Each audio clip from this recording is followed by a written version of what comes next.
me, mister, do you have the time? Are you so important that it stands still for you? Excuse me, mister, lend me your ear. Welcome to the hot seat, Brett. Thanks for agreeing to do this. So let's get right down to it. And tell me, if first, you started teaching in China, didn't you? How did you end up there in the first place? Hey, Chu.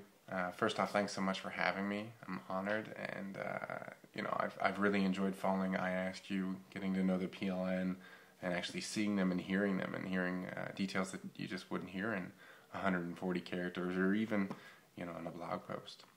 So I actually first started teaching over 10 years ago. I taught French and English and Italian at a private language school, and it was a good experience. It was one-on-one. But it left me wanting a little bit more, so a summer later I taught larger classes, larger than one-on-one, so 8 to 15, and that was great too, but it was students that came in for a couple of weeks and then left. I still really wanted an interesting, and deeper classroom rapport. So I looked into teaching in China, where a friend of mine currently was, and applied and bought a ticket, and the next thing I was off on an adventure.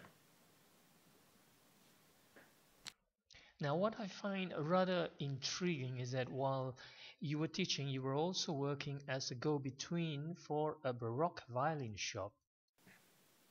Actually, the Baroque violin shop is my family business. Ever since college, in the summers, I've been repairing instruments and rehairing bows and going to rental meetings and all kinds of things. So my first year in China was actually the first year that my stepfather went as well, and I didn't even help him that first year, although he came back later in the year.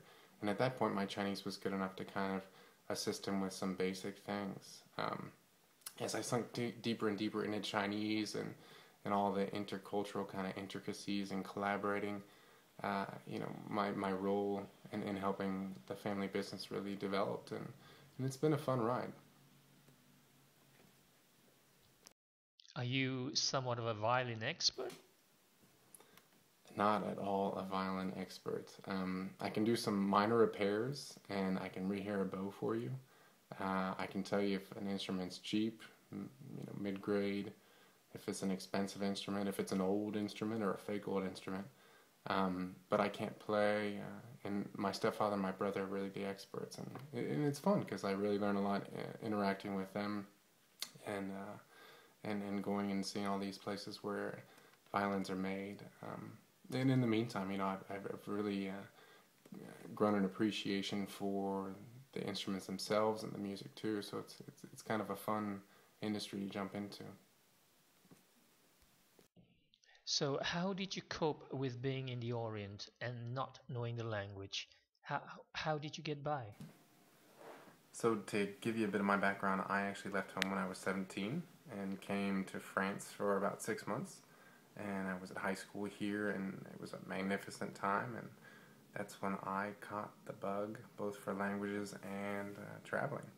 And ever since then, I've done everything I could, both with studies and work, to just continue traveling and learning languages. So I've been to Africa and India and Italy and Mexico, and then obviously most recently in China. So actually, the frustrating part, there was no frustrating part at the beginning of learning Chinese. It was just more enchanting than anything else, seeing all the things that I could or couldn't pick up. And at the beginning, of course, there wasn't much, but I'm a pretty open person and pretty playful, so I can actually get by with a very limited vocabulary, which almost makes the game even more fun. So the other important thing to remember is that Chinese are actually fairly intrigued by foreigners, and that's because there's a ton of Chinese and there's just not many foreigners. So the majority of people that I would meet, had never really had a discussion with a foreigner.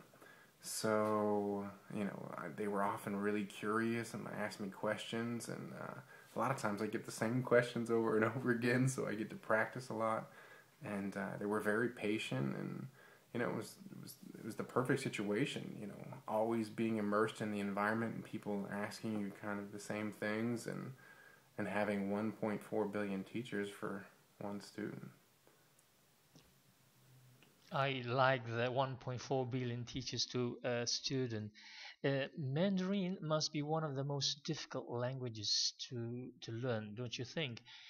But you not only learned, or you didn't only manage to learn to speak, but you also managed to learn to write it. That must be awfully complicated. You know, I started off learning to write Chinese characters on the window on my fifth floor apartment, and it looked over like a little traffic scene, and I would write these characters twice a day for months on end. And actually, I was at the window so often that I saw so many accidents in a year, and it was like jail. I totaled them up, and by the end of the year, it was like 36 accidents. People just kept on bumping into each other. Hopefully, I never saw anything bad, but not hopefully, but thankfully. And so that's how I started to learn the characters, but it was too hard. I gave it up. And bottom line is the majority of people that are learning Chinese now, even Chinese, it's all digitalized. So they'll go through a process where they'll learn to write them, but you know, 90% of the time that they reproduce them now, it's typing on a cell phone or it's on the computer. So that's actually how I learned too, was sending text messages to Chinese friends, and then doing lots of emails since then. But you didn't really give it up. You kept at it. It's common to hear all kinds of races speaking English, but it's not common. It's rather strange in a way to hear a Westerner speaking an Oriental language. I myself don't speak Chinese. It's a very musical language, isn't it? So to specifically answer your question, yes, I agree that it must be one of the most challenging languages in the world, and you know, the tones are really hard, and just everything is new. You have to memorize everything, every single word, and with the tones, it's all staccato. So 你叫什么名字? It's like, what's your name? But it feels kind of unnatural at first. But even if it's the most difficult, it's one of the most rewarding, because it just, you know, turns the way that you look at the world around in so many new ways. Can you just do that again? Tell me, did your students know you were learning Mandarin? So when I first got to China and was first teaching, you know, I didn't really speak much, and it was really entertaining for my students to teach me a little bit. And you know, I'd go and eat lunch with them almost every day, and we'd eat at the cafeteria, and they'd teach me some new expressions, and it was a lot of fun. And the funny part was, once I started to get good enough, and especially after the second or third year, when I'd first start teaching a group of new students, I wouldn't tell them that I spoke Chinese. And oh man, they'd come in and they'd whisper things, or they wouldn't whisper it, and I'd understand, like, you know, 60-70% of what they were saying or more. And you know, come to the third or fourth class, someone would say, "Well, do you speak Chinese?" Or there'd be like a perfect moment to let out a joke, and you know, they'd be like, "What? You know, you speak with," and they'd always be really funny moments. But all in all, I definitely think that my students could identify with me just as I could identify with them, because we were both on this you know, tough path of learning a very different language. Yeah.